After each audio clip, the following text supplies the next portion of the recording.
Everybody sing that shit.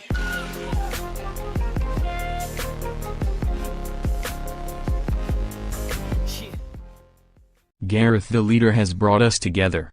Technical director Ashworth hails Southgate's style. 2 days before England embark on their World Cup campaign, and the man ultimately at the helm seems quietly confident. Dan Ashworth, who oversees not just the progress of the men's senior side but all the national teams, has no intention of making any bold predictions. But the FA's technical director hopes England make the nation proud, and not just in terms of how far they progress, but in how they play the game. Ashworth also expresses his admiration for Gareth Southgate and the way he has managed the England side since stepping up from the under-21s after Sam Allardyce's sudden departure less than 2 years ago. But sitting in Rapina yesterday, Ashworth gave some insight into the effort that goes into providing the England players with the best possible chance of success. He would like to think they are more robust as a result of the structures that have been put in place, certainly better supported than they have been in the past. Ashworth appointed Southgate as manager of the under-21s and was a key figure in asking him to take the reins of the senior team on a permanent basis. He has been hugely impressed. Gareth is an exceptional leader, said Ashworth. The environment that has been created is down to him. All managers lead in a slightly different way, but you'll have seen him work as under-21 coach and senior coach. He's got a really good understanding of getting the best out of the players and staff. So what's ended up happening is that Gareth has brought together a way of working for the players and the staff that means it is one big group of people. He has to take the credit. Ashworth agrees that Southgate's recent handling of the controversy that briefly engulfed Raheem Sterling is a good example of Southgate's skill as a manager.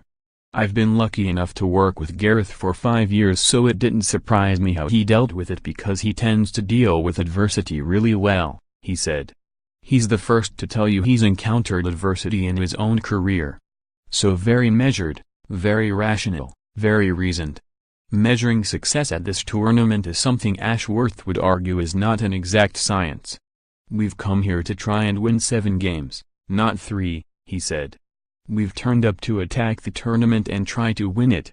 But honestly, there isn't a hard and fast target. We want to inspire the nation, and we want the nation to be proud of our team. And we will do that in 2 ways, winning enough games that makes them proud and playing in a way that makes them proud.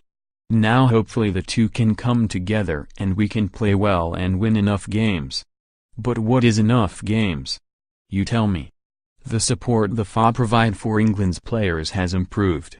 They now have a dedicated sports psychologist as well as a more scientific approach to nutrition and sleep. They even have a mattress supplier. The idea, Ashworth says, is to make them more robust when dealing with the demands of tournament football. That's the aim of the pathway, he said. We've got players who haven't had much youth experience like Harry Maguire or Jamie Vardy, lads who haven't come through our youth system. But we're getting more who've had experiences of World Cups and European Championships in the younger age groups. We recognize the pressure here is totally different, the spotlight is different. But the idea is to do all we can for the players. I remember when I first started 5 or 6 years ago and I looked at Germany and Spain, and their players had about 60 youth caps going into the seniors. We had 20 or 30.